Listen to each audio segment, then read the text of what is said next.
Salam sejahtera, terima kasih karena bersama dengan saya di Nazilin Unity Channel. Satu lagi berita paling duka cita lah untuk dinyatakan kepada Perikatan Nasional Pembangkang.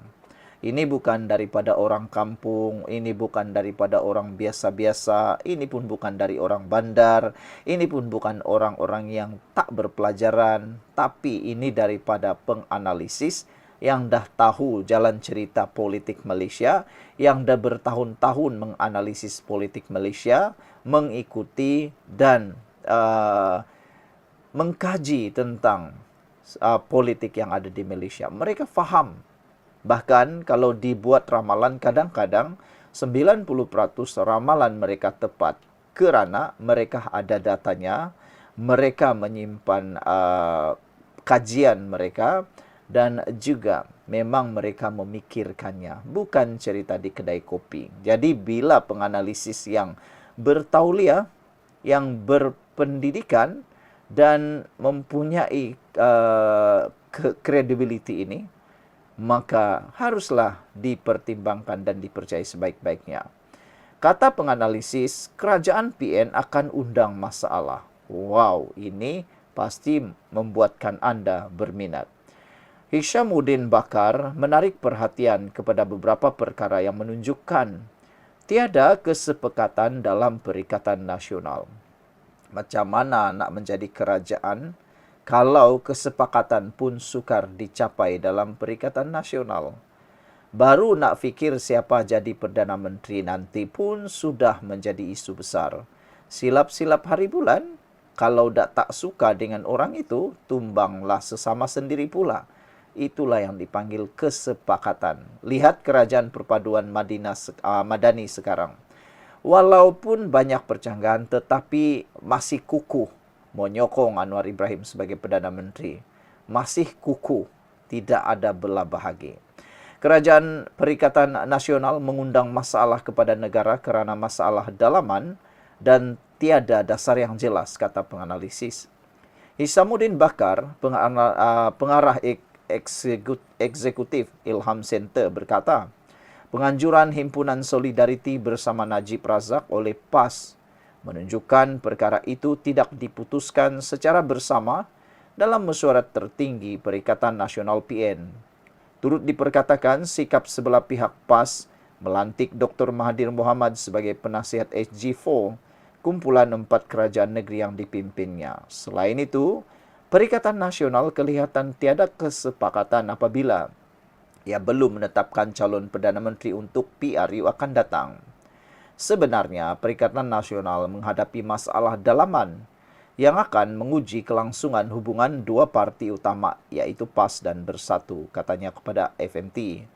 Hishamuddin mengulas amaran ahli parlimen Pasir Gudang Hassan Abdul Karim amat bahaya sekiranya pemimpin semasa PN mentadbir semula negara. Ia susulan tindakan PN yang menurut Hassan membunuh demokrasi ketika wabak COVID-19 menarik perhatian kepada tindakan menggantung parlimen.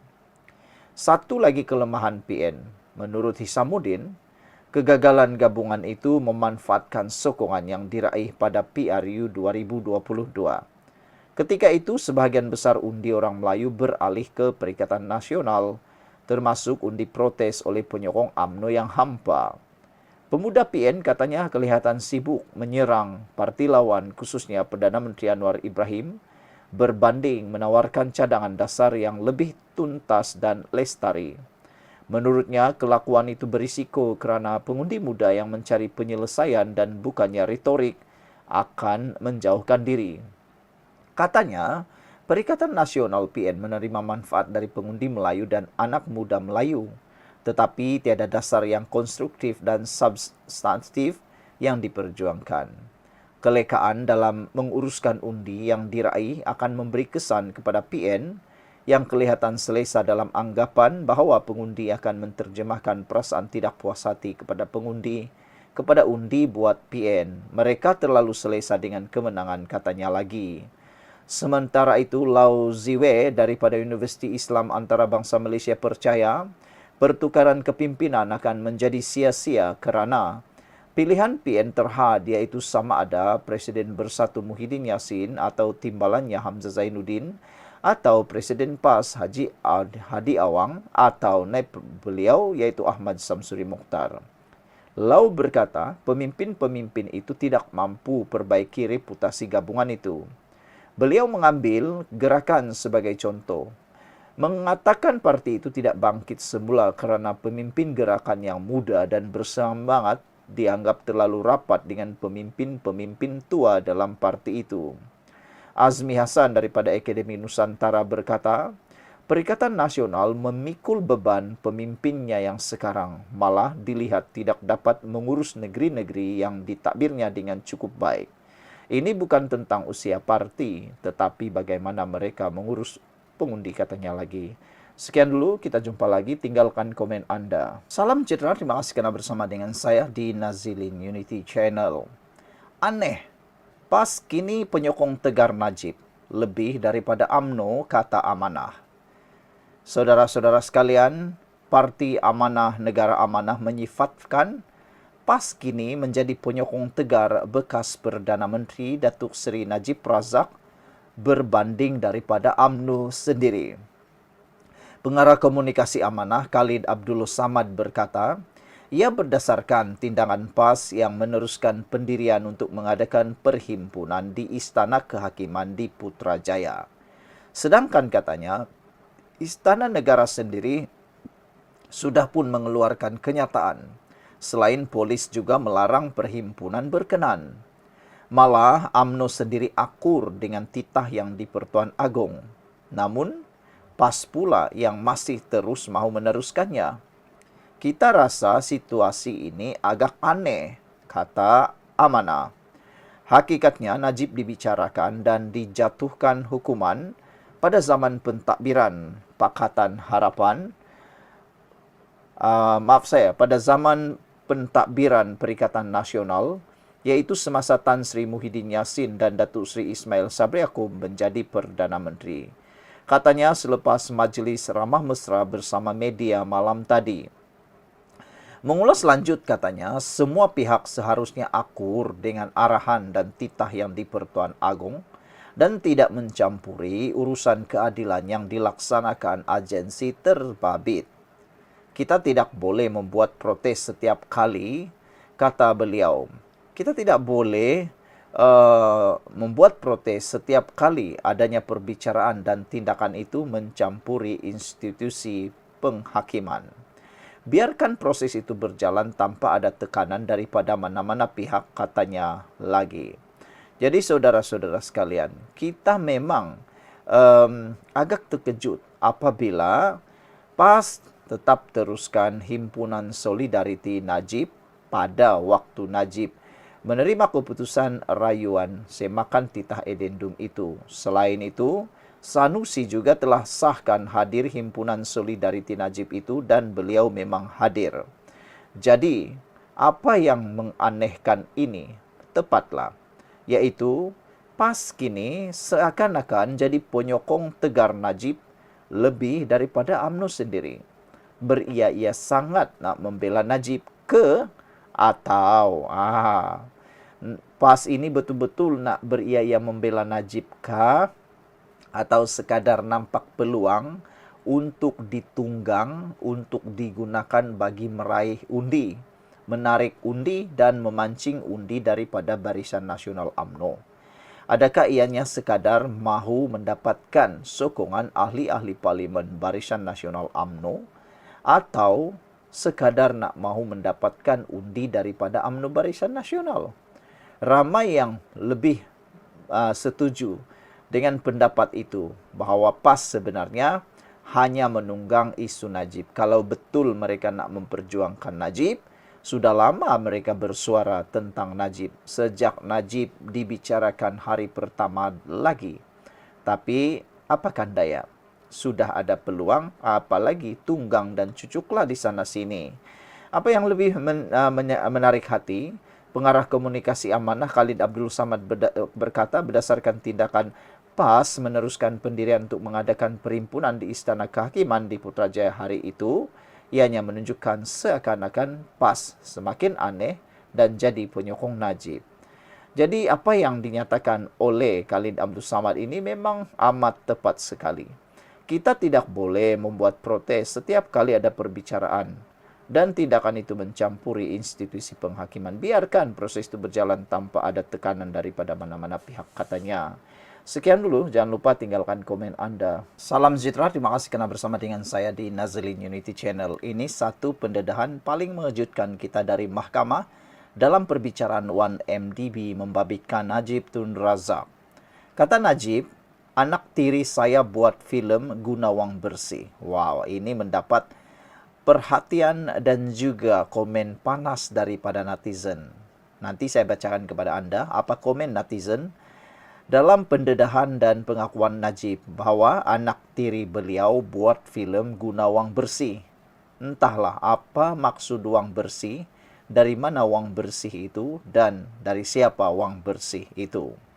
Bekas Perdana Menteri Najib Razak berhujah bahwa anak tirinya yaitu Riza Aziz membuat filem blockbuster Hollywood dengan wang bersih. Bekas Menteri Keuangan itu memberitahu Mahkamah Tinggi demikian hari ini bagi menafikan dakwaan pihak pendakwaan bahwa pembuat filem Hollywood itu menghasilkan filem dengan dana yang menyalahi undang-undang. Semasa perbicaraan salah guna kuasa dan pengubahan wang haram 2,27 bilion ringgit terhadap Najib, Najib menafikan dakwaan bahwa dia cuba mendapatkan bantuan kerabat diraja Emirat Arab Bersatu UAE untuk membuat perjanjian pinjaman palsu bagi membantu atau membuat wang yang Riza terima nampak sah. Najib menjawab semasa pemeriksaan balas oleh Peguam Bela Utama Muhammad Safi Abdullah yang merujuk kepada pertikaian pihak pendakwaan pada masa lalu bahwa perjanjian pinjaman palsu itu adalah untuk menutup skim pengubahan wang haram yang dikaitkan dengan Riza. Wang yang dipindahkan kepadanya adalah atas dasar ia datang dari Abar, pelaburan PSJ.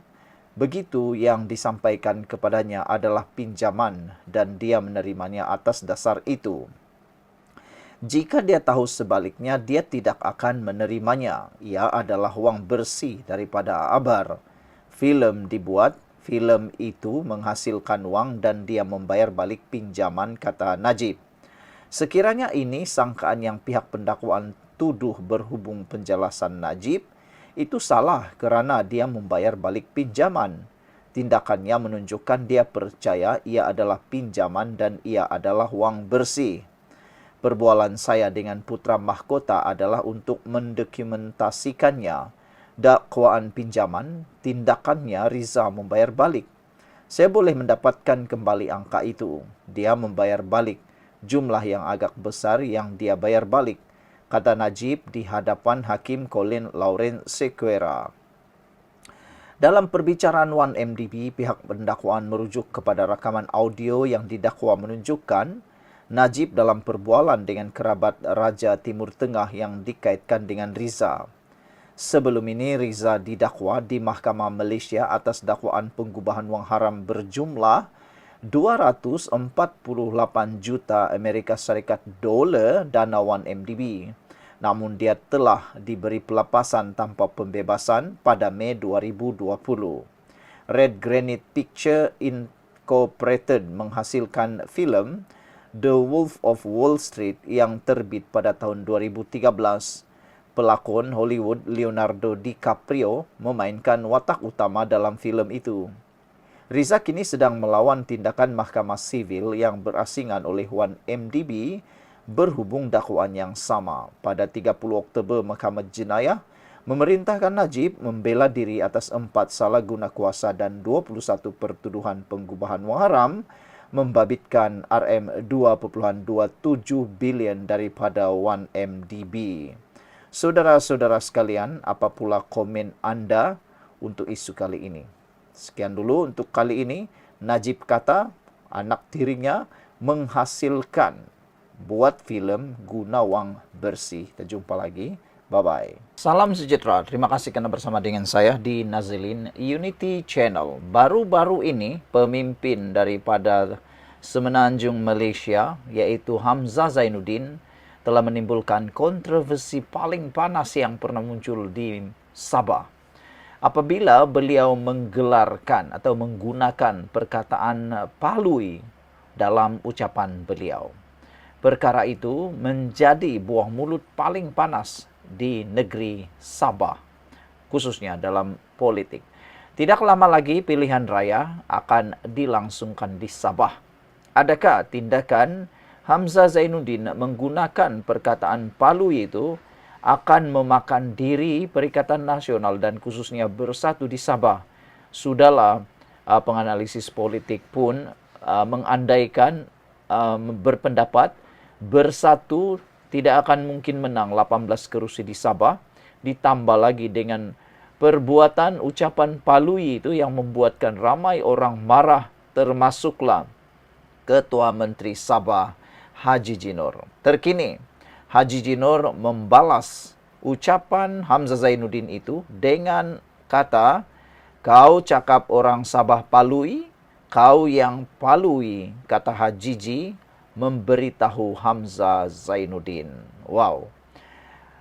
Ramai yang kata Hamzah Zainuddin tidaklah menyebut keseluruhan rakyat Sabah.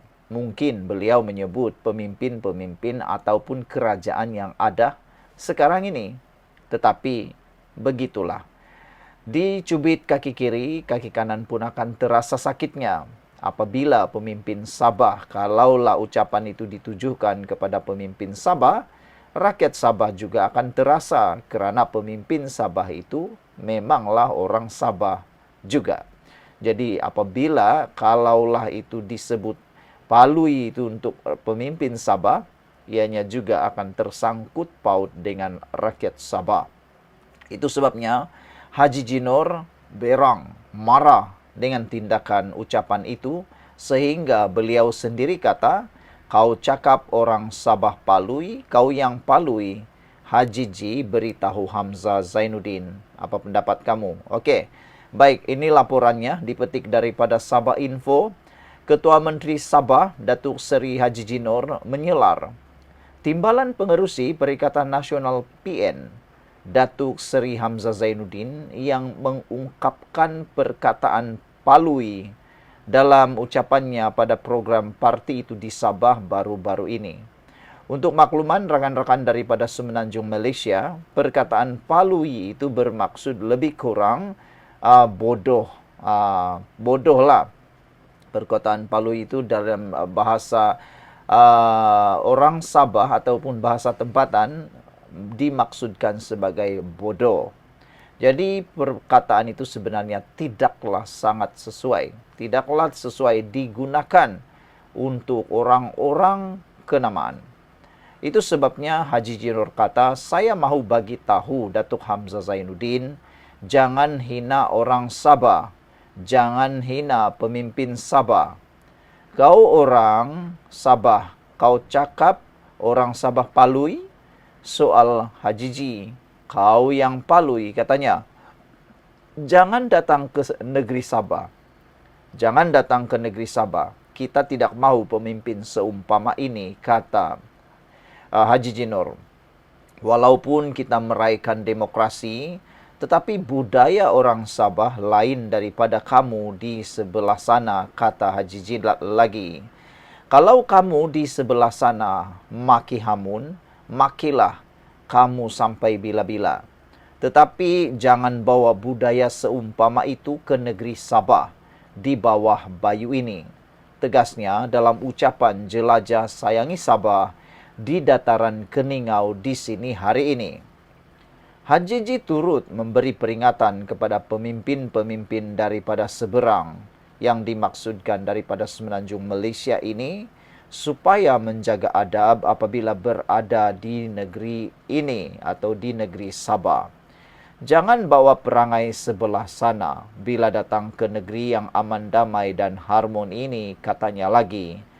Terdahulu, satu laporan polis telah pun dibuat oleh sebuah NGO terhadap Datuk Seri Hamzah Zainuddin apabila didakwa bertindak biadab menggunakan perkataan palui terhadap orang Sabah. Jangan-jangan Hamzah Zainuddin juga akan kena sogit nanti. Macam Fahmi Reza kan, pelukis kontroversi yang telah dibuat laporan polis kerana didakwa menghina TYT Sabah.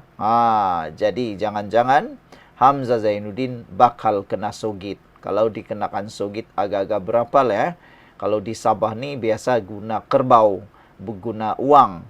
Jadi kalau mungkin kena sogit 2,000 ekor kerbau atau 50 juta sogit, itu mungkin satu perkara yang mengejutkan kita semua. Tapi tiada yang mustahil lah. Manalah tahu kan tiba-tiba adalah kumpulan-kumpulan kebudayaan bangsa-bangsa ataupun NGO-NGO yang membawa perkara itu kepada undang-undang tempatan yang mungkin kena sogit lah pula. Kalau kena sogit 200 ekor kerbau, boleh tahan juga tuh kan. Nak cari mana kerbau itu.